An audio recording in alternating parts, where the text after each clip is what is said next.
Good morning. अगले class में हमने सीखा था कि दंतुल है वो आता है, दंतुल है वो आता है और कालिदास और दंतुल का संवाद होता है।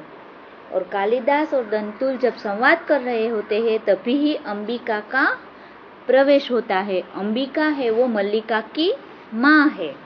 अभी अंबिका का प्रवेश हो गया है और अंबिका है वो कालिदास से रुष्ट यानी नाराज है, क्योंकि अंबिका को शक है कि मल्लिका और कालिदास है वो बारिश में भीगे थे और लोग बातें करेंगे, निंदा करेंगे, और उसे शक है कि मल्लिका और कालिदास दोनों प्रेम करते हैं, इसलिए वो सबको पता चल जाएगा और सब बारिश में भीगे थे, इसलिए उसे कालिदास के प्रति गुस्सा है। तो वो कालिदास को अभी कहेगी कि अंबिका तुरंत बोलती है।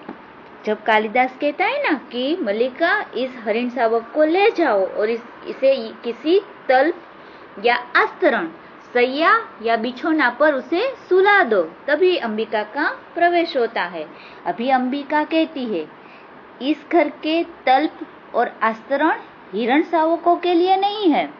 तुरंत ही अंबिका आती है और कहती है कि इस घर के जो शैया है और जो बिछोना है वो हिरणों के लिए नहीं है। मल्लिका कहती है तुम देख रही हो माँ? तो मल्लिका अभी बोलने ही जाती है कि माँ तुम देख रही हो, मगर अंबिका उसे बीच में ही काट देती है। अंबिका कहती है हाँ देख रही हूँ, इसलिए तो कह रही हूँ। हाँ तो मैं देख रही हूँ इसलिए तो मैं बोल रही हूँ, अंबिका ने कहा।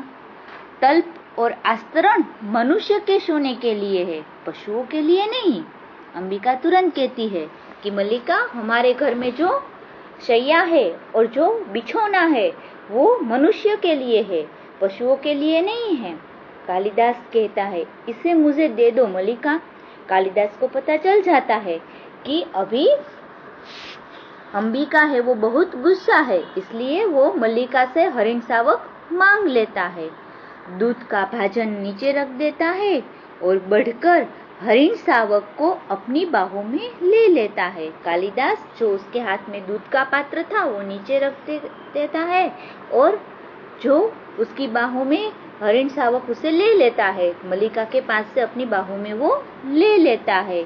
इसके लिए मेरी बाहों का आस्तरण ही पर्याप्त होगा। कालिदास इसको अपनी बाहों में लेके कहता है कि हरिण शावक के लिए मेरी बाहें ही उसका बिछोना है, उसका जो आस्तरण है वो मेरी बाहें ही है। मैं इसे घर ले जाऊंगा। द्वार की ओर चल देता है।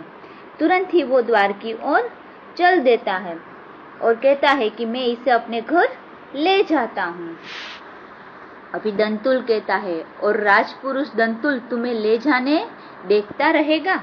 दंतुल तुरंत कहता है अरे कालिदास, तुम्हें, मैं राजपुरुष हूँ, मैं राज्य का पुरुष हूँ, क्या मैं तुम्हें इसे ले जाने दूंगा? कालिदास कहता है यह राजपुरुष की रुचि पर निर्भर करता है। रुचि यानी पसंद। तो कालिदास तुरंत कहता है ये तो आपकी पसंद पर निर्भर करता है, मैं तो जा रहा हूँ इस हरिण शावक को लेके। बिना उसकी ओर देखे ड्योढ़ी में चला जाता है। ड्योढ़ी यानी द्वार के बाहर। उमरो આપણે કહીએ, ઘરમાં ઉમરો હોય ને, એને ड्योढ़ी मीन्स के द्वार। तुरंत ही कालिदास हरिण शावक को लेकर ड्योढ़ी એટલે द्वार के पास चला जाता है। दंतुल कहता है राजपुरुष की रुचि अरुचि क्या होती है? तो तुरंत दंतुल कहता है कि राजपुरुष की रुचि और अरुचि इसका मतलब क्या है? संभवतः इसका परिचय तुम्हें देना अवश्य होगा। अभी मुझे तुम्हें कुछ परिचय देना होगा, इसके बिना तुम नहीं समझोगे। कालिदास बाहर चला जाता है, केवल उसका शब्द ही सुनाई देता है। कालिदास तो कुछ सुनते नहीं है और तुरंत ही वो घर के बाहर निकल जाते हैं, खाली उसके शब्द ही सुनाई देते हैं। कालिदास कहता है संभवतः। तो कालिदास का ये शब्द संभवतः, संभव होगा, कुछ ऐसा संभव होगा, जो भी आपकी इच्छा, ऐसा बोल के खाली उसके शब्द ही सुनाई देते हैं। दंतुल कहता है संभवतः, क्या आपको बताऊं? तलवार की मुठ पर हाथ रखे उसके पीछे जाना चाहता था। तो दंतुल को गुस्सा आ गया कि अभी मैं तुम्हें बताता हूँ। अपनी तलवार की मुठ, जो तलवार पकड़ने की जगह होती वहां हाथ रख के तलवार बाहर निकालने की कोशिश करता है और कालिदास को मारने के लिए उसके पीछे वो जाना चाहता है दंतुल। मल्लिका शीघ्र से द्वार के सामने खड़ी हो जाती है। मल्लिका को जैसे पता चला कि दंतुल तलवार लेके कालिदास को मारना चाहता है तो वो तुरंत द्वार के बीच में खड़ी रह जाती है। मल्लिका कहती है, ठहरो राजपुरुष, हरिण शावक के लिए हठ मत करो। तो तुरंत ही मल्लिका कहती है कि राजपुरुष तुम ठहरो, तुम इस हरिण शावक के लिए जिद मत करो, तुम्हारे लिए खास अंडरलाइन करना, ये आपको आशय स्पष्ट में आएगा। बोर्ड में आशय स्पष्ट 2 मार्क्स का पूछा जाता है, जो टेक्स्ट बुक में से ही लिया जाता है, उसको आपको आशय स्पष्ट करना है। तो कैसे आशय स्पष्ट करोगे? तुम्हारे लिए प्रश्न अधिकार का है, उनके लिए संवेदना का है। तो आपको आशय स्पष्ट करते समय लिखना है कि यह वाक्य कालिदास के प्राणी प्रेम पाठ से लिया गया है। फिर आपको जो लेखक का नाम याद रहे तो ठीक है, पहली लाइन में ये लिखना है कि यह वाक्य कालिदास के प्राणी प्रेम से लिया गया है।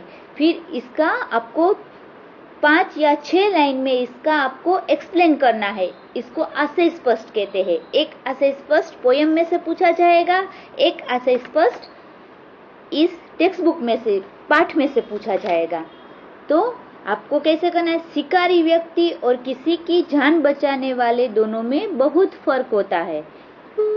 तो शिकारी को शिकार करने में किसी की प्राण लेने में उसको मजा आता है, बल्कि उसे अपनी आवाज आती है मेरी? मैं आशय स्पष्ट समझा रही हूँ। ये लाइन आपको आशय स्पष्ट में होगी। तुम्हारे लिए प्रश्न अधिकार का है, उनके लिए संवेदना का। आपको टेक्स्ट बुक में पीछे भी है ये आपको आशय स्पष्ट कीजिए, ऐसा बोर्ड में पूछा जाता है। तो आपको लिखना है कि शिकारी व्यक्ति और किसी जान बचाने वाले दोनों में बहुत फर्क होता है। मल्लिका ये वाक्य बोलती है।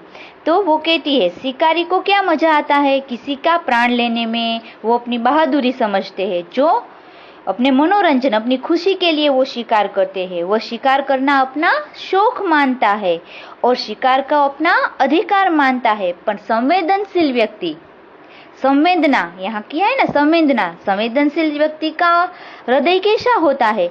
घायल प्राणी को देखकर उसे दुख होता है, वह उसके प्राण बचाना चाहता है, वह उसके प्राण बचाने के लिए अपनी जान पर खड़ा हो जाता है। अधिकार जताने वाला व्यक्ति प्राण लेना, जो अधिकार जताने वाले व्यक्ति प्राण लेने में खुश होते हैं, जबकि संवेदना वाले व्यक्ति प्राण बचाने में खुश होते हैं। इसलिए कहा गया है कि तुम्हारे लिए प्रश्न अधिकार का है, उनके लिए मीन्स के कालिदास के लिए प्रश्न संवेदना का है। फिर कालिदास निशस्त्र होते हुए भी तुम्हारे शस्त्र की चिंता नहीं करेंगे। मल्लिका तुरंत कहती है कि कालिदास के पास कोई शस्त्र नहीं है, मगर वो हरिण शावक का जान बचा के ही रहेगा, वो तुम्हारे शस्त्र की जरा भी परवाह नहीं करेगा। दंतुल कहता है, कालिदास तुम्हारा अर्थ है कि मैं जिनसे हरिण शावक के लिए तर्क कर रहा था वे कवि कालिदास है? दंतुल तो चौंक गया। अरे कालिदास, क्या इसका नाम कालिदास है? मैं जिनके साथ कितनी देर से संवाद कर रहा हूँ, जिसके साथ मैं तर्क करना हूँ, मैं वो कालिदास है क्या, कवि कालिदास? मल्लिका कहती है, हाँ, परंतु तुम यह कैसे जानते हो कि कालिदास कवि है? तुम्हें कैसे पता कि वो कवि है? दंतुल कहता है, कैसे जानता हूँ? उज्जैनी की राजसभा का प्रत्येक व्यक्ति ऋतु संहार के लिए लेखक कवि कालिदास को जानता है। हमारी राजसभा में जो ऋतु संहार है ना, कालिदास ने लिखा है। ऋतु संहार उनके खंड काव्य है, ऋतु संहार है उसका खंड काव्य है जो कालिदास ने लिखा है। तो ऋतु संहार है ना, उनके लिए उज्जैन की राजसभा उन्हें पहचानती है। मल्लिका कहती है, उज्जैन की राजसभा का प्रत्येक व्यक्ति उन्हें जानता है। तो मल्लिका तुरंत कहती है, क्या उज्जैन की राजसभा में हर एक व्यक्ति कालिदास को जानता है? दंतुल कहता है, सम्राट ने स्वयं ऋतु संहार पढ़ा और उसकी प्रशंसा की है।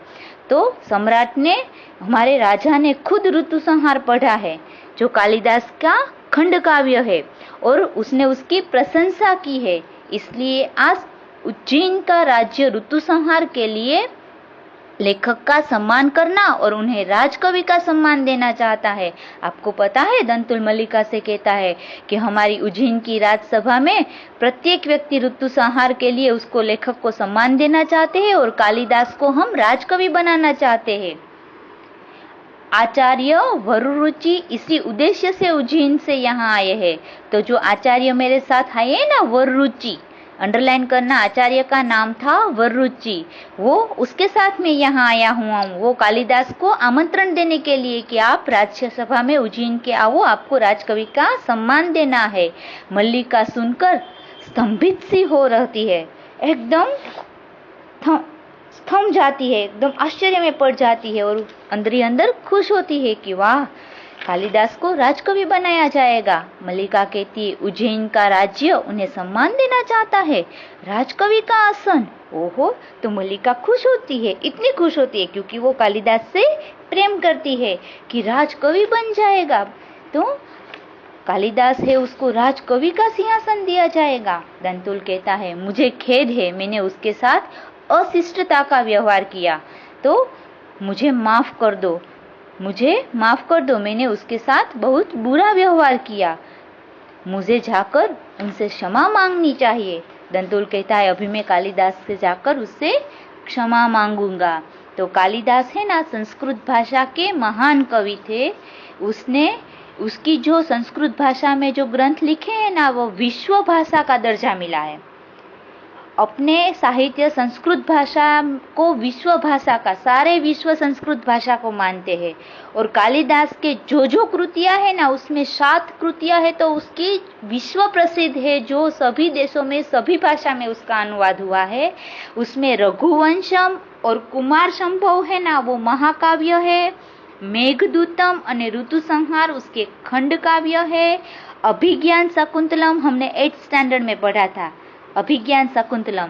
विक्रमोर्वशीयम और मालविकाग्निमित्र उनके नाटक है जो विश्व प्रसिद्ध है। हमारे भारत देश में ही नहीं, पूरे विश्व में ये सब प्रसिद्ध है। और उनके काव्य नाटकों का रूपांतर विश्व की हर एक भाषाओं में हुआ है, खाली संस्कृत में ही नहीं है, विश्व की जो भी भाषा है उसमें इन खंड काव्यों का, उसके नाटकों का उस भाषा में ट्रांसफर किया गया है। तो देखो कालिदास कितने महान कवि